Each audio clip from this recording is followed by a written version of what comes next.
Violas. This is your slow practice play along video for Sahara Crossing. I am re-recording it because my viola is getting more and more out of tune as I play. So I don't have time to go back and re-record the other two the other two play along videos that I just did. So unfortunately the tuning in those is a little wonky. But you've got good ears, you know what things are supposed to sound like. So good luck, and I apologize for my instrument and my failures. But my strings are still re-stretching. When you get an adjustment done, when your strings go completely loose or anything like that, they have to stretch back out, and there is a period of falling out of tune quite a lot. And that's what I'm dealing with right now because I haven't gotten to play my viola a whole lot this week.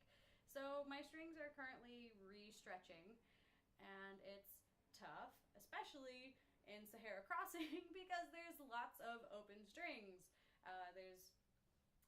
There's open D's and open G's, and then there was open A and D at one point, and that's when I just had to stop the video because that was so horrifically out of tune that I could not allow you to try to learn from that.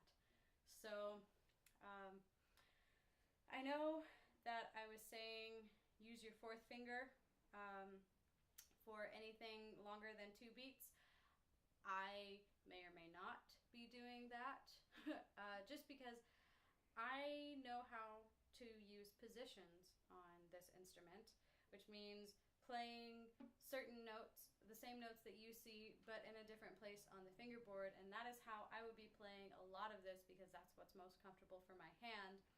And my fourth finger kind of stinks on viola, so if I have a little senior moment and I forget to play with my fourth finger on a half note or a dotted half note, you know, you can make fun of me for it later, but please use your fourth finger as much as you can in this, unless like you can't in that one part where you have to play open A and open D. Like, you can't do that with your fourth finger.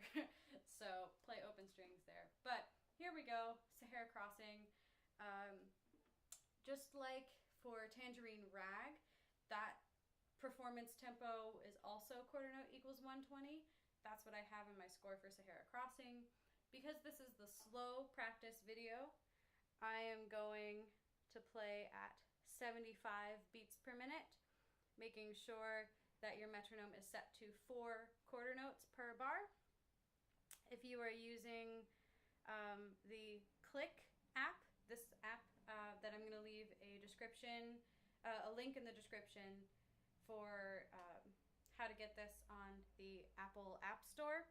You've got this cool function for your subdivision volume. It can either be soft or equal. I have it clicking 8th notes for me. This is what it sounds like when those 8th notes are soft.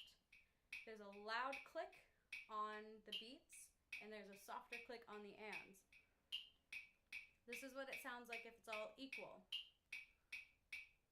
which I am afraid I might get confused if I just hear a whole bunch of loud clicks all in a row, because I cannot see the beats flashing on the screen the way that you can.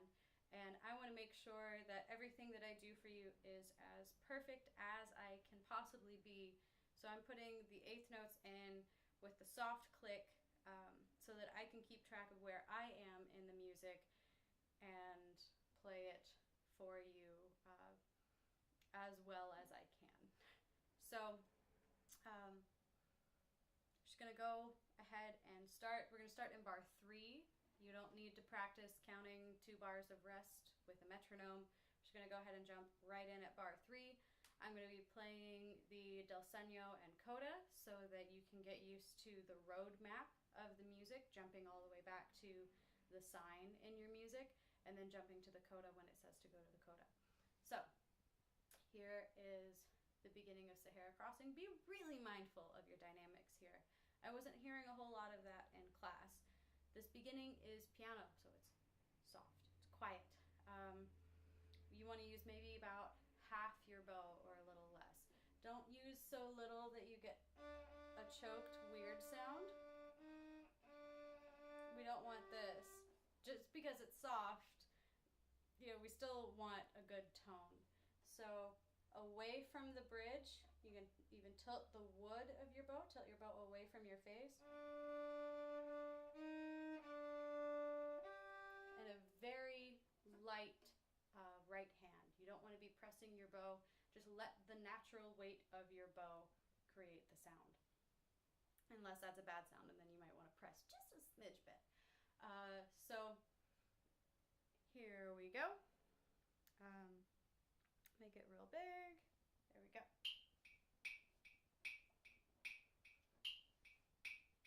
Start bow on the string. Sorry. 1, 2, ready, go.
To 27.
starting to think that if I just looked around a little bit, I would have figured this out. I don't have time to remake the video, so sorry I played a big ol' wrong note on the downbeat of measure 69. That is where the blip in my copy is. And I just realized if I looked at the second violin part, I would know that that note is actually a G, not an A. I just played an A. I played a wrong note. Don't do what I just did. The downbeat of 69 is the note G, your third finger on the D string. I will make a note of that so that in the performance tempo video, I don't make that same mistake. This is also serving as my end of video rambling so that I can give you time to look at the linked videos that I've added. I just figured out how to do this last night, is add the links to the other videos that pertain to this piece. So I've added a link to the Sahara crossing discussion for viola, and this is the slow practice video, so I'm going to add links to the violin 1 slow practice and the violin 2 slow practice video so you can see how your parts fit together. They're quite similar, so it might benefit you to go play along with those and see how your harmonies fit together. They're pretty cool. So I will see you in the next video, and happy practicing.